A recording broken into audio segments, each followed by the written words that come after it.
नमस्कार, स्वागत है आपका current affair channel Chhattisgarh today में। आज हम 14 नवंबर के महत्वपूर्ण छत्तीसगढ़ करंट अफेयर प्रश्नों को हल करेंगे। तो चलिए शुरू करते हैं।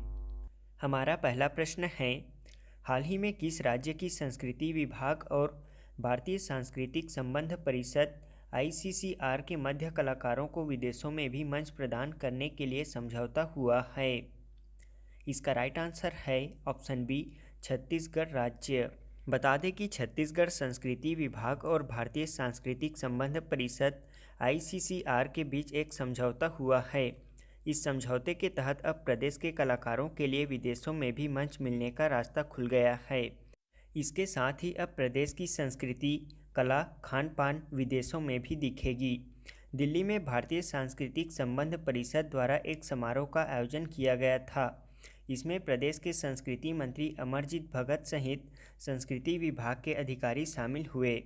यहाँ छत्तीसगढ़ सरकार और ICCR के बीच एक समझौता हुआ है, जिसका मुख्य उद्देश्य ICCR और छत्तीसगढ़ राज्य सरकार की सक्रिय भागीदारी से प्रदेश में संस्कृति और पर्यटन विषयक सुविधाओं के विकास एवं विस्तार के साथ साथ सुदृढ़ अधोसंरचनाओं के निर्माण के साथ ही अन्य देशों के साथ द्विपक्षीय सांस्कृतिक संबंधों को विकसित करना है।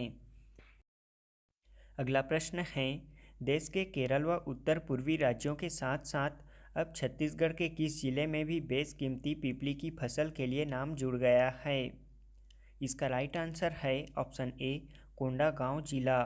बता दें कि अब तक केवल केरल व उत्तर पूर्वी राज्यों के कुछ क्षेत्रों की फसल मानी जाने वाली बहुमूल्य हर्बल पीपली की खेती में अब कोंडागांव का नाम भी जुड़ गया है। पीपली जमीन पर ही फैलने वाली लता वर्गीय वनौषधि है।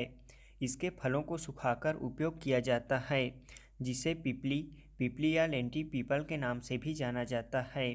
यहाँ कोंडागांव जिले में मां दंतेश्वरी हर्बल फार्म तथा रिसर्च सेंटर में पिछले कुछ वर्षों से शोध के बाद इसकी नई प्रजाति का विशुद्ध जैविक परंपरागत पद्धति से विकास किया गया है। इसे मां दंतेश्वरी पीपली 16 MDP का नाम दिया गया है। कोंडागांव में इस प्रजाति के फलों का आकार भी बेहतर है तथा यहाँ उगाई गई पीपली के प्रयोगशाला परीक्षण से पता चलता है कि कोंडागांव की पीपली की गुणवत्ता भी परंपरागत पीपली से अच्छी है। अगला प्रश्न है, छत्तीसगढ़ राज्य के किस विभूति को मध्य प्रदेश में नारी शक्ति सम्मान 2022 से सम्मानित किया गया है?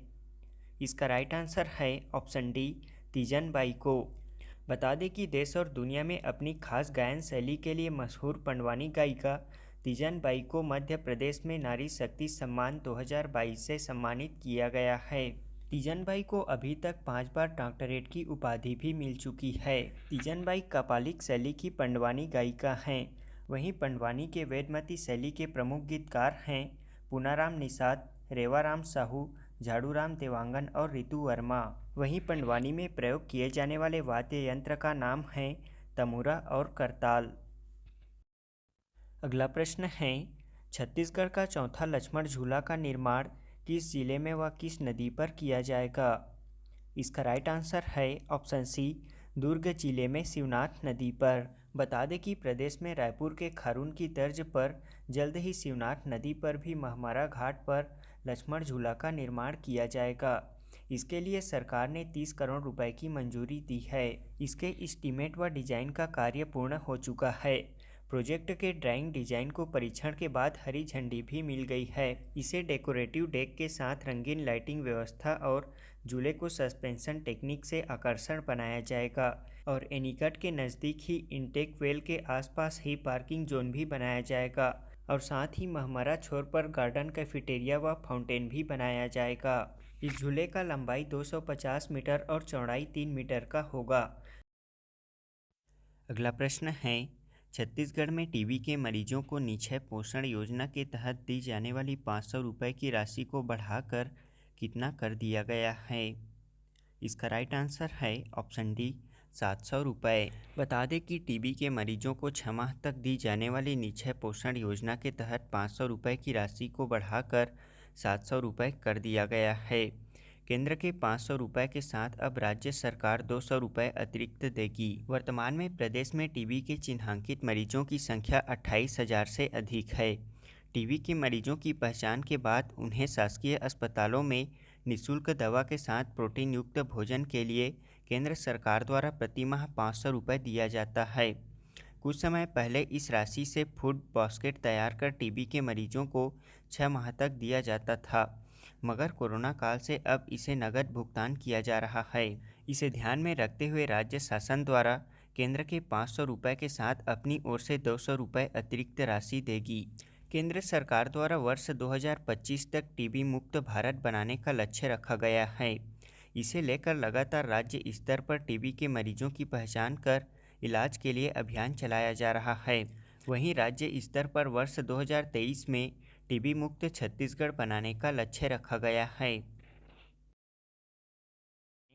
छत्तीसगढ़ राज्य को मिलने वाली पहली वंदे भारत एक्सप्रेस ट्रेन कहां से कहां तक चलाई जाएगी?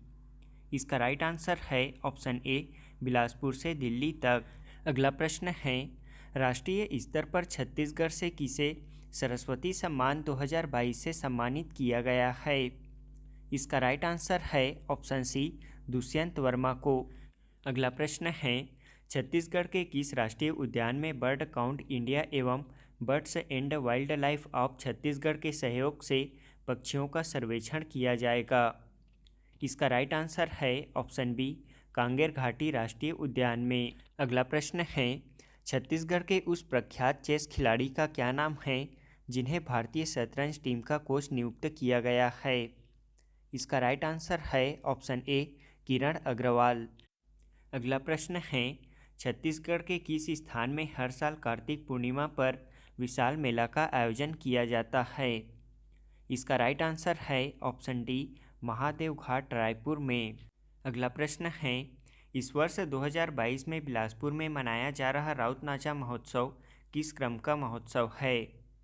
इसका राइट आंसर है ऑप्शन बी, 45वां। अगला प्रश्न है, छत्तीसगढ़ का कौन सा जिला देश का ऐसा पहला जिला बन गया है जहां मोतियाबिंद का एक भी मरीज नहीं है?